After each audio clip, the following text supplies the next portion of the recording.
வணக்கம். இந்த வீடியோவில் அதை பற்றி பார்க்க போகிறோன்னா, கிராஜுவிட்டி கணக்கீடு 10.7 ஆண்டுகள் சர்வீஸ், ரூபாய் 60,000 ஊதியம், பணிக்கொடை எவ்வளவு கிடைக்கும் என்பது குறித்த புதிய அப்டேட்டை பற்றி தான் பார்க்க போகிறோம். அது என்னென்னு தெரிஞ்சுக்கிறதுக்கு முன்னாடி நீங்களும் நம்ம சேனலை சப்ஸ்கிரைப் பண்ணலன்னா சப்ஸ்கிரைப் பண்ணி பக்கத்தில் இருக்க பெல் சிம்பிளையும் மறக்காமல் ப்ரெஸ் பண்ணி வச்சுருங்க. அப்போ தான் அப்புறம் முக்கியமான தகவல் உங்களை வந்து சேரும்.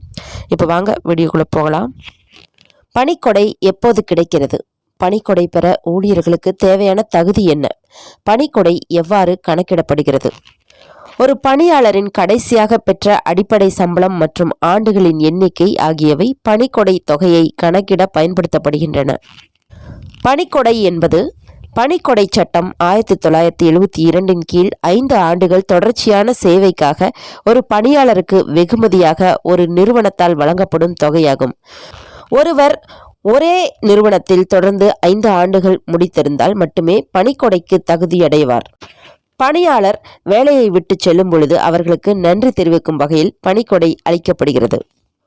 ஓய்வு, சேவையிலிருந்து ஓய்வு பெற்றவுடன் ராஜினாமா, 5 ஆண்டுகள் தொடர்ச்சியான சேவையை முடித்த பிறகு ராஜினாமா செய்தால்.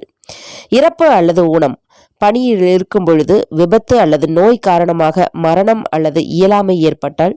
பணிக்கொடை வயது, பணிக்கொடை வயதை எட்டும்போது இது ஒரு வகையான ஓய்வூதிய பலன். பணிக்கொடைக்கு சேவை ஆண்டுகள் எவ்வாறு கணக்கிடப்படுகின்றன?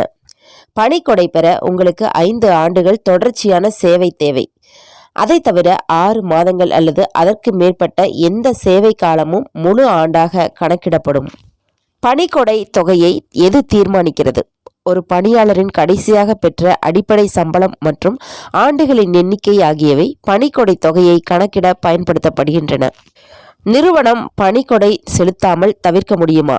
ஒரு நிறுவனம் 1972 ஆண்டு பணிக்கொடை செலுத்தும் சட்டத்தின் கீழ் வந்தால் அது தகுதியுள்ள பணியாளர்களுக்கு பணிக்கொடை அளிப்பதை தவிர்க்க முடியாது.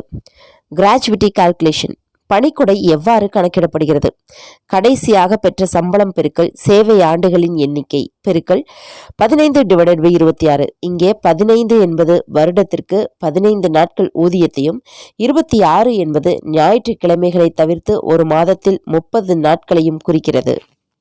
பணிக்கொடை கணக்கீடு, கிராஜுவிட்டி கணக்கீட்டை சில உதாரணங்கள் மூலம் புரிந்து கொள்ளலாம். 10.7 வருட சேவைக்கு பிறகு ரூபாய் 60,000 அடிப்படை சம்பளம் கொண்ட ஊழியருக்கு எவ்வளவு பணிக்கொடை கிடைக்கும்?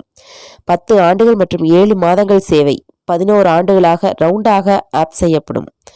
பணிக்கொடை = 60,000 × 11 × 15/26.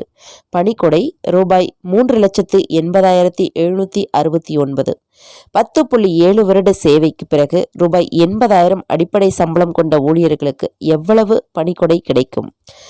10 ஆண்டுகள் மற்றும் 7 மாதங்கள் சேவை 11 ஆண்டுகளாக ரவுண்ட் ஆஃப் செய்யப்படும்.